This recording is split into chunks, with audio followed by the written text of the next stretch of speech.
تل ابیب سے چل کر ٹرین امارات میں واقع برج خلیفہ اسٹیشن پر رکے گی۔ جب مسافر اس ٹرین سے خوشبو میں بسے پلیٹ فارم پر اتریں گے تو مہمان نوازی کے نت نئے طریقوں سے ان کا استقبال کیا جائے گا۔ اس ٹرین کے مسافر جب چاہیں گے خلیج سے نکلیں گے اور اس ٹرین پر سوار ہو کر مسجد اقصی کو منہ چڑھائیں گے اور اس کی آزادی کی تحریک کے شہیدوں کے خون میں اپنا تھوک ملا کر اپنی ذمہ داری پوری کر دیں گے۔ سفر کے دوران ٹرین کی کھڑکیوں سے مسافر یہ بھی دیکھ سکیں گے کہ جگہ جگہ زیتون، انجیر اور کھجوروں کے درختوں کے سائے میں بیٹھی فلسطینی عورتیں اپنے ان بچوں کا کفن بن رہی ہیں جو ابھی پیدا بھی نہیں ہوئے اور جنہیں دنیا میں قدم رکھتے ہی قبلہ اولی کے تقدس پر جان نچھاور کرنی ہے۔ راستے میں ٹرین کی پٹریوں کے نیچے انبیاء اور رسولوں کی قبروں کے نشان بھی بنتے بگڑتے نظر آئیں گے کہ اچانک ٹرین کے میزبان ان کی نشستوں کے سامنے چھوٹی سی میز پر قہوہ یا ان کا پسندیدہ سرخ و سفید مشروب خوبصورت گلاس میں اڈیلے گا اور کھڑکی کی اسکرین برابر کر دے گا تاکہ مسافر ٹرین کے اندر کے مناظر سے لطف اندوز ہو سکیں۔ یہ سفر خلیجی سیاحوں کے عجیب و غریب جذبات کو تسکین دے گا۔ اس ٹرین پر سوار خلیجی تاجر اسرائیل کے بازار میں سب کچھ بیچ آئیں گے، لیکن آپ اپنا خیال رکھیں۔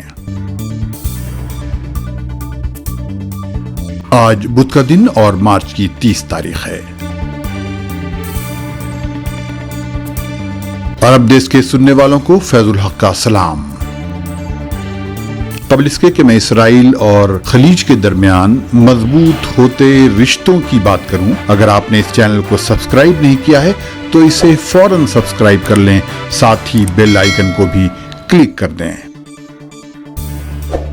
امارات بحرین اسرائیل سے جدید ترین دفاعی ساز و سامان خریدیں گے۔ حالیہ چند مہینوں میں دونوں عرب ملکوں نے اسرائیل کے ساتھ رشتے استوار کر لیے ہیں۔ اسرائیلی چینل I-24 کے مطابق امارات اور بحرین نے اسرائیل سے Iron Dome system, green pine radar اور ایرو اینٹی میسائل سسٹم خریدنے کی تجویز پیش کی ہے، جس پر اسرائیل غور کر رہا ہے۔ لیکن اس سے قبل اسرائیل نے امارات، بحرین اور سوڈان کو کسی بھی قسم کا ایئر ڈیفنس سسٹم یا ایڈوانس ڈیفنس ٹیکنالوجی دینے سے انکار کیا تھا۔ امارات اور بحرین نے امریکہ کی سرپرستی میں اسرائیل کے ساتھ تعلقات استوار کر لیے ہیں، جسے نارملائزیشن بتایا جا رہا ہے۔ دونوں عرب ملکوں نے اسرائیل کے ساتھ کئی اہم معاہدے بھی کیے ہیں۔ اسی ہفتے بحرین، مراکش، امارات اور مصر کے وزرائے خارجہ نے اسرائیل کے پہلے وزیر اعظم ڈیوڈ بن گوریون کے مقبرے کے قریب مقام جنوبی نقب میں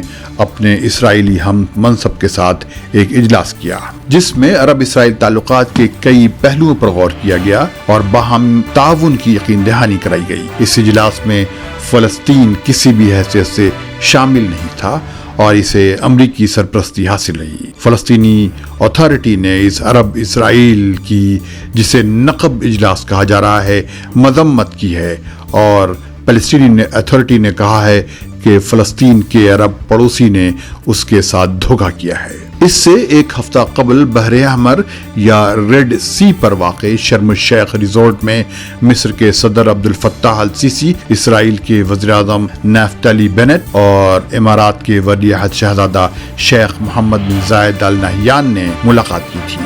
لیکن نقب میں 4 عرب ملکوں کے وزرائے خارجہ کے اسرائیلی ہم منصب کے ساتھ ملاقات کو غیر معمولی اہمیت اس لیے دی جا رہی ہے کہ یہ اپنی نوعیت کا ایک غیر معمولی اجلاس ہے۔ اس اجلاس میں امارات، مصر، مراکش اور بحرین نے اسرائیل کے ساتھ انرجی، انوائرمنٹ اور سیکیورٹی کے میدان میں تعاون کا عزم ظاہر کیا ہے۔ کہا جا رہا ہے کہ یہ اجلاس دراصل اسرائیل کی مدد سے خلیج میں ایران کے خطرے کو دور کرنے کی حکمت عملی ہے۔ ان عرب ملکوں نے اندیشہ ظاہر کیا ہے کہ ایران امریکہ کے ساتھ دوبارہ ویسا ہی نیوکلیائی سمجھوتا کرے گا جیسا اس نے 2005 میں کیا تھا۔ اسے خاص طور پر امارات اور بحرین علاقے کے لیے خطرے کی گھنٹی مانتے ہیں۔ اسرائیل کے وزیر خارجہ یائر لپڈ نے کہا ہے کہ دراصل مشترک دشمن ایران کے خلاف یہ ایک الائنس ہے، ان تمام ملکوں کو ایران کی طرف سے اندیشے لاحق ہیں۔ اگرچہ اس اجلاس کے اخیر میں کسی معاہدے پر دستخط تو نہیں ہوئے، لیکن عرب وزرائے خارجہ کا اسرائیل کے ساتھ جمع ہونے کو یہ بڑی کامیابی قرار دیا جا رہا ہے۔ ایک اسرائیلی ویب سائٹ نے اسے نینو نیٹو کی تشکیل کی طرف ایک قدم بتایا ہے۔ کسی نے لکھا ہے